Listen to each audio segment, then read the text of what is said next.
डोंगरगढ़ में चल क्या रहा है, मंदिर ट्रस्ट और गोंड आदिवासी समाज के बीच विवाद कैसे हुआ, क्यों हो रहा है और इसका अंत कैसे होगा। दोनों को एक बार साथ में बिठा के हम इस मुद्दे को बहुत ही शांतिपूर्वक हम इसको सॉल्व करना चाहते हैं। हम बहुत ही आदर और सम्मान से सभी दर्शनार्थियों को, सभी समुदाय का स्वागत और अभिनंदन करते हैं और हम खुद खड़े रहेंगे उनके स्वागत और अभिनंदन। नवरात्र में पंचमी की रात डोंगरगढ़ के मां बमलेश्वरी मंदिर में गोंड आदिवासी समाज और मंदिर ट्रस्ट के बीच शुरू हुआ विवाद लगातार गहराता जा रहा है। आज इस विवाद ने नया मोड़ ले लिया है। मंदिर ट्रस्ट ने सर्व हिंदू समाज के साथ मिलकर डोंगरगढ़ में शांति रैली निकाली, साथ ही साथ मुख्यमंत्री के नाम पर ज्ञापन भी सौंपा और प्रशासन से सख्त कार्रवाई की मांग भी की। इस मामले से जुड़े लगातार अपडेट्स हम आप तक पहुंचाने की कोशिश कर रहे हैं। आखिर डोंगरगढ़ में चल क्या रहा है, मंदिर ट्रस्ट और गोंड आदिवासी समाज के बीच विवाद कैसे हुआ, क्यों हो रहा है और इसका अंत कैसे होगा। प्रशासन भी लगातार कोशिश कर रही है कि विवाद खत्म हो, लेकिन गोंड आदिवासी समाज भी बैठक ले रही है, वो भी ज्ञापन सौंप रहे हैं। इधर मंदिर ट्रस्ट भी लगातार बैठक ले रही है और आज भी उन्होंने ज्ञापन सौंपा है।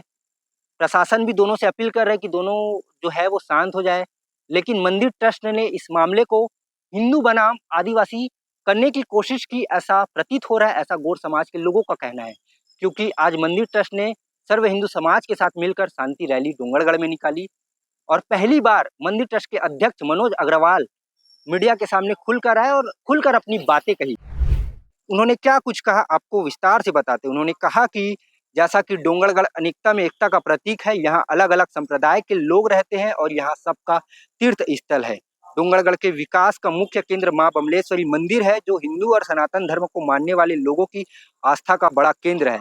कुछ दिन पहले नवरात्र में कुछ ऐसी घटनाएं हुई जिनसे मंदिर की मर्यादा का उल्लंघन हुआ। इसी बात को लेकर हमने अनुविभागीय अधिकारी को ज्ञापन सौंपा है। उन्होंने कहा कि पूरे सर्व समाज के लोग हमारे साथ थे और सबने शांतिपूर्ण तरीके से अपनी बात रखी। हमारे लिए हमारे हिंदू भाई सब एक है, कोई हमसे अलग नहीं है। मंदिर की व्यवस्था और परंपराओं का पालन सभी के लिए आवश्यक है, तभी आस्था और विकास दोनों कायम रहेंगे। मंदिर ट्रस्ट कभी किसी को अलग नहीं करता और ना ही किसी की भावना को ठेस पहुंचाना चाहता है। हम सभी समुदायों के दर्शनार्थियों का आदर और स्वागत करते हैं और खुद उनके स्वागत में खड़े रहने को तैयार है। दूसरी ओर आदिवासी गोंड समाज का कहना है वे केवल अपनी परंपरा निभा रहे हैं जो रियासत कालीन समय से चली आ रही है। उनका कहना है कि दाई बमलाई की पूजा उनकी परंपरागत आस्था का हिस्सा है और वे हर साल पंचमी यात्रा इसी परंपरा के अनुसार निकालते हैं। गोंड समाज का आरोप है कि मंदिर ट्रस्ट इस मामले को हिंदू बनाम आदिवासी रूप में पेश कर समाज में भेद पैदा करने की कोशिश कर रहा है। उनका यह भी कहना है कि सर्व हिंदू समाज की बैठक में उन्हें नहीं बुलाना ट्रस्ट की अलगाववादी सोच को दिखाता है। आगे देखिए उन्होंने क्या कुछ कहा। जय माता दी। जैसा कि डोंगरगढ़ अनेकता में एकता का प्रतीक है, बहुत सारे धर्म संप्रदाय के लोगों का तीर्थ स्थल यहाँ पर है और सभी लोग बहुत ही भाईचारे से यहाँ पर हम लोग रहते हैं। डोंगरगढ़ का विकास का मुख्य जो बिंदु है वो डोंगरगढ़ का मां बमलेश्वरी मंदिर है और हिंदुओं और सनातन धर्म को पालन करने वाले सभी का बहुत बड़ा आस्था का केंद्र है। अभी कुछ दिनों पूर्व नवरात्र में या फिर बाद में भी कुछ ऐसी घटनाएं हुई जिसको लेकर मंदिर की जो नियम और जो मर्यादा है उसमें उल्लंघन हुआ। इसी बात को लेकर हमने अनुभागीय अधिकारी को हमने ज्ञापन सौंपा है और पूरे सर्व समाज के लोग यह हमारे साथ आए थे और पूरे शांतिपूर्ण ढंग से हम फिर से यहाँ पूरी शांति व्यवस्था कायम करने पर विश्वास रखते हैं और हमारे लिए हमारे हिंदू भाई सब एक हैं, कोई हमसे अलग नहीं है। हम भी उनके भाई हैं, वो भी हमारे भाई हैं और हमारे लिए कभी ऐसी सोच नहीं रही है कि वो अलग है और हम अलग हैं। तो सबको देखो जो नियम और जो बने हैं मंदिर और देवालय के, उसको सबको पालन करना नितांत आवश्यक है, नहीं तो व्यवस्था कैसी होगी। और जिस चीज़ के लिए डोंगरगढ़ का मां बमलेश्वरी का मंदिर पहचाना जाता है, वो अगर हम इस टाइप का वातावरण होगा तो यहाँ आएंगे कैसे लोग। तो आस्था जोड़ना है और डोंगरगढ़ का विकास मंदिर से जुड़ा हुआ है, ये सबको सोचने का विषय है।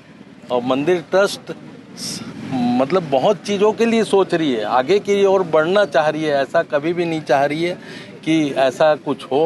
और सभी लोग आए, देवी का दर्शन आराधना के लिए सभी के द्वार खुले हुए हैं। अपनी परंपराओं से करें, कुछ उनको ऐसा लगता है तो हमसे वो कहें तो हम भी उनके स्वागत के लिए खड़े रहेंगे। ऐसा कभी मंदिर ट्रस्ट नहीं चाहता कि किसी को हम अलग करें और किसी की भावनाओं को हम ठेस पहुंचाएं। हम बहुत ही आदर और सम्मान से सभी दर्शनार्थियों को, सभी समुदाय का स्वागत और अभिनंदन करते हैं और हम खुद खड़े रहेंगे उनके स्वागत और अभिनंदन के लिए। पंचमी के दौरान सर, नवरात्र के दौरान अनाधिकृत प्रवेश किया गया, जिसकी शिकायत आप लोग के द्वारा भी की गई थी, वहाँ पर शिकायत पर अब तक क्या कार्रवाई हुई, कुछ जानकारी है आप लोग? शासन को हमने दे दिया है और फिर से अभी जो मुख्यमंत्री जी के नाम से हमने दिया है ज्ञापन, और निश्चित रूप से सरकार और प्रशासन के लोग उस पर विचार कर रहे हैं और बहुत जल्द इस पर समाधान निकलेगा, ऐसे मुझे आशा है। सर, ये जो आज सर हिंदू समाज के द्वारा सर एक ज्ञापन सौंपा है, क्या है मामले संबंध?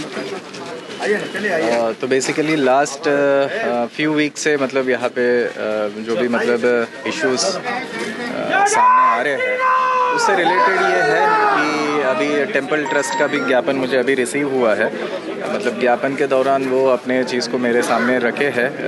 इन द सेम वे मुझे मतलब अपने जो आदिवासी कम्युनिटी है उनका भी हमें ज्ञापन मिला था।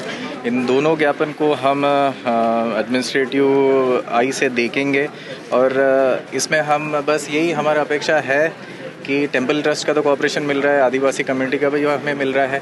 हमारा गोल ये है, प्रशासन का गोल ये है कि मतलब इसके माध्यम से हम चीज़ों को और बेटर तरीके से जाने, दोनों को एक बार साथ में बिठा के हम इस मुद्दे को बहुत ही शांतिपूर्वक हम इसको सॉल्व करना चाहते हैं। क्योंकि जब मतलब वो बैठ के बात करेंगे तो बहुत सारे ऐसे चीज़ें हैं जो मतलब मिसअंडरस्टैंडिंग्स है, वो चीज़ें सॉल्व करने के लिए ज़्यादा हमें मतलब अपॉर्चुनिटी मिलेगा। सर, क्या कारण है कि 15 दिन से भी अधिक समय हो चुका है भेंट मिलन कार्यक्रम होने के बाद, उसके बाद वो बकरा वाले जो लोग लेके पहुंच गए थे, शिकायत के बाद भी सर तक कार्रवाई नहीं की गई? नहीं, ऐसा नहीं है, कार्रवाई नहीं की है। जो जिनके ऊपर शिकायत हुई थी उनको हमने पर्सनली बिठाया है, उनके साथ हमने 2-3 राउंड ऑलरेडी बिठा के बात किया है। उनके जो एल्डर्स हैं उनको भी हमने बुलाया है और उनमें जो भी इन्वॉल्व थे उनको भी बुला के हमने बात किया और उनको हमने स्ट्रिक्टली बोला एसडीओपी साहब के ओर से और मेरे ओर से कि मतलब हमारा जो जॉब है यहाँ पे है ना, law and administration, law and order हो गया, एडमिनिस्ट्रेशन हो गया, और जो भी मतलब किसी के भी मतलब जो रिलीजियस सेंटिमेंट्स है वो किसी के भी है उसमें मतलब कुछ भी मतलब ठेस नहीं पहुँचनी चाहिए। हमने वो उनको बहुत ही स्ट्रिक्टली बोला है।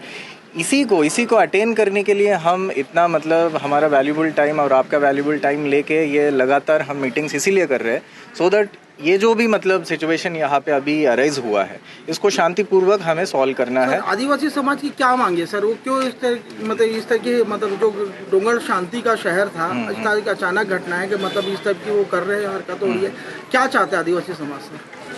अभी उनका भी हमें ज्ञापन मिला है, जैसे ज्ञापन तो अभी पब्लिक डोमेन में है, आप देख सकते हैं। उसमें बस वही बात है कि मतलब जो उनके मांगे हैं, जो उनके कस्टम्स है, जो उनके ट्रेडिशंस है, तो उनको थोड़े 2-3 चीज़ें ऐसे हैं कि वो काफ़ी टाइम से कर रहे, तो वो ये चाहते हैं कि उसको भी इंक्लूड करवाना चाहते हैं। और उनका जो रिप्रेजेंटेशन है तो उनका भी मांग ये है कि मतलब इस जो भी मतलब प्रक्रिया है इनमें उनका थोड़ा सा रिप्रेजेंटेशन रहे, तो इस चीज़ को हम देख रहे हैं, ये चीज़ है।